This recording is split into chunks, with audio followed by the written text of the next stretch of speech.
തങ്കം ഇതാര് പറഞ്ഞിട്ട് മേടിച്ചാ?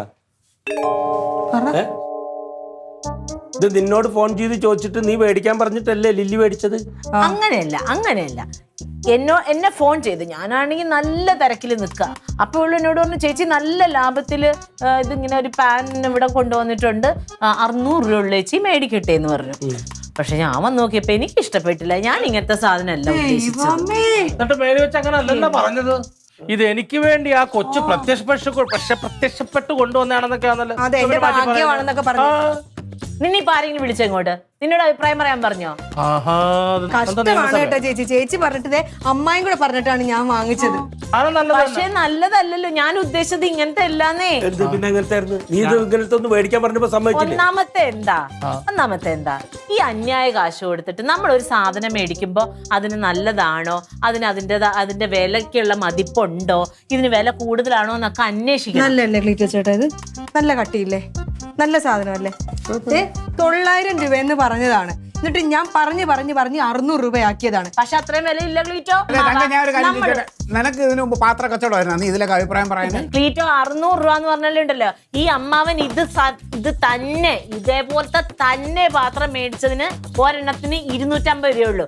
500 രൂപ കൊടുത്തിട്ടുണ്ടെങ്കിൽ എനിക്ക് 2 പാത്രം കിട്ടും. 100 രൂപ എന്റെ കയ്യിലിരിക്കും. ഞാൻ എന്തിനാ 350 രൂപ വെറുതെ കളയുന്നത്? അല്ല, അപ്പൊ നിനക്ക് വേണ്ട? എനിക്ക് വേണ്ട. തീർത്ത് പറയുക? എനിക്ക് വേണ്ട. പിന്നെ ഇല്ലാത്ത കാശ് മുടക്കി മേടിക്കാൻ കഷ്ടമാണ് കേട്ടോ ചേച്ചി. ദൈവം പോലും പൊറുക്കത്തില്ല. ചേച്ചി പറഞ്ഞിട്ടാണ് ഞാനിത് വാങ്ങിച്ചത്. പൈസ അതിലേക്ക് ഞാൻ ഇവിടെ കുത്തിയിരിക്കും. പൈസ കിട്ടിയിട്ടേ ഞാൻ പോത്തുള്ളൂ. അയ്യോ, അവിടെ ഇരുന്നോ കുത്തിയിരുന്നോ? നീ ഒരു മൈക്ക് സെറ്റും വിളിക്കുന്നത് 2 രാഷ്ട്രീയക്കാരെ ആങ്ങളമാരും ഉണ്ടല്ലോ. അവരെന്റെ കൂടെ ഒന്ന് സമരം ചെയ്യും. അത് മാത്രല്ല, ഞാൻ കുടുംബശ്രീയിൽ എല്ലാവരോടും പറയും ചേച്ചി ചതിച്ചിയാന്ന്. ചതിച്ചി. നിർത്ത്. നീ ഇതിന്റെ പൈസ കൊടുക്കില്ല? എനിക്ക് വേണ്ട, ഞാൻ കൊടുക്കൂല. ദുഷ്ട. അവനൊരു കാര്യം ചെയ്യാം, എന്തായാലും മേടിച്ചു പോയില്ലേ, ഇതിന്റെ പൈസ ഞാൻ കൊടുക്കാം.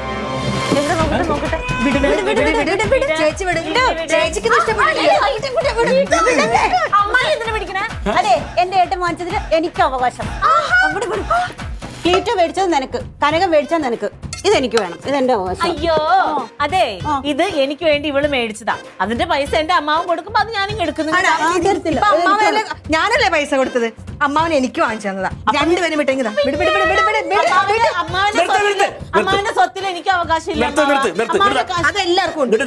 അതെ, എന്റെ സ്വത്തില് നിങ്ങൾക്ക് 3 ആൾക്കും അവകാശമുണ്ട്. വീട്ടില് 2 ഇല്ലേ? നിന്റെ അടുക്കളയിൽ 1 ഇല്ലേ? നിനക്കല്ലേ ഇല്ലാത്ത? നീ എടുത്തോ. കൊള്ളത്തില്ല, ക്വാളിറ്റി ഇല്ലെന്നൊക്കെ പറഞ്ഞിട്ട് എങ്ങനെയുണ്ട്? എന്റെ അമ്മ നല്ല കനമൊക്കെ ഉണ്ട്.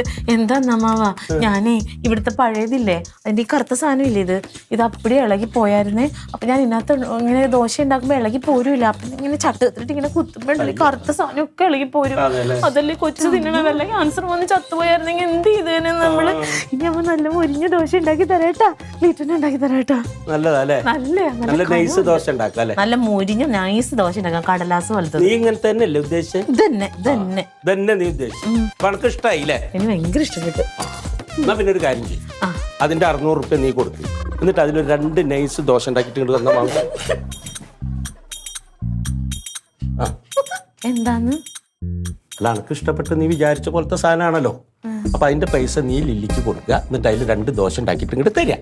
ലില്ലിപ്പന്നെ എങ്ങനെയുള്ള ദോശ എന്താ പറഞ്ഞത്? മുരിഞ്ഞ ദോശ 600 രൂപ. അതെ, മുരിഞ്ഞ ദോശ.